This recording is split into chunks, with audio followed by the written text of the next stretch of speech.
Olá! Hoje a gente vai mergulhar num estudo devocional que fala sobre um tema que toca todo mundo, a liberdade. Mas olha, não é qualquer tipo de liberdade, a gente está falando de uma liberdade espiritual, que, segundo esse texto, é o que o Espírito Santo deseja para a vida de todas as pessoas. Então, para começar, vamos pensar um pouco nesta pergunta: o que realmente significa ser livre? É só a ausência de, sei lá, correntes físicas? Ou será que existe algo mais profundo? Uma liberdade que vem de dentro e que vai além das circunstâncias do dia a dia? É essa questão que este estudo nos convida a explorar. Ok, vamos entrar nesse ponto. O estudo começa falando de um problema central, que ele chama de prisões invisíveis. E não são prisões com grades de ferro, mas sim correntes espirituais e emocionais que acabam nos prendendo. Essa aqui é a ideia principal do material, uma declaração bem direta e forte, né? A intenção divina, de acordo com o texto, é de liberdade total, sem nada que impeça o crescimento de uma pessoa. Tá, mas como é que essas prisões começam a se formar?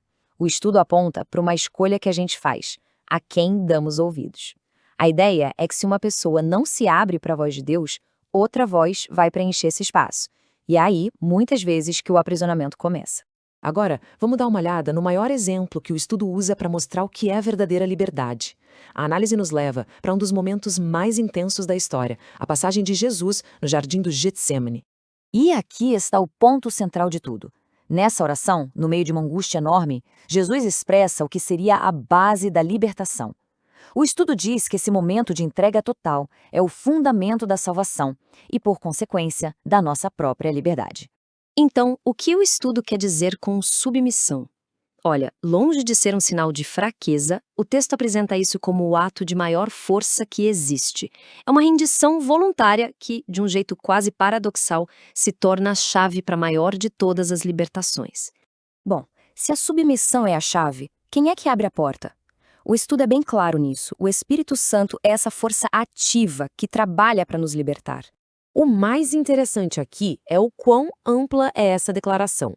O estudo afirma que a missão do Espírito Santo é libertar as pessoas de todas as prisões. E o propósito é muito claro: permitir que se viva a vida em sua plenitude. E, para não deixar nenhuma dúvida, o texto vai lá e especifica que tipo de prisões são essas. A gente está falando de correntes que afetam a alma e as emoções, sabe? Aquelas áreas onde a gente trava as nossas batalhas mais difíceis. Agora a gente entra na parte que talvez seja a mais desafiadora da análise. O texto muda o foco e começa a falar do nosso próprio papel na criação dessas prisões que tanto nos afligem. E este quadro ilustra muito bem essa encruzilhada que o estudo descreve. De um lado, ouvir a voz de Deus, que leva à liberdade. Do outro, dar atenção a outras vozes, um caminho que, segundo o texto, leva direto ao aprisionamento. A escolha, no fim das contas, define o destino. E aqui o estudo manda real, com a sua frase mais direta, aquela que faz a gente parar para refletir. A afirmação de que muitas vezes nós somos o nosso próprio problema. É um convite para uma autoavaliação bem honesta, que sugere que a origem de muitas correntes pode ser encontrada olhando para dentro. Mas, especificamente, como é que isso acontece? O texto aponta para dois jeitos principais: as escolhas que a gente faz no dia a dia e a nossa teimosia, consciente ou não, em ouvir a orientação divina. São essas atitudes que vão, pouco a pouco, forjando as correntes.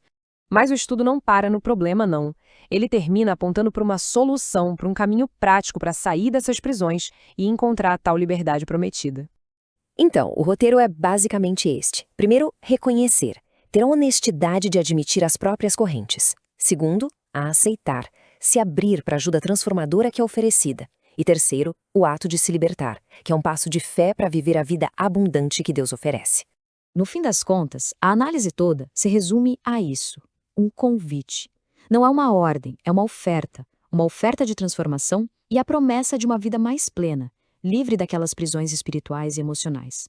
E a gente termina com essa pergunta para todo mundo refletir. Com base no que vimos, a liberdade é uma escolha que vem depois de um convite.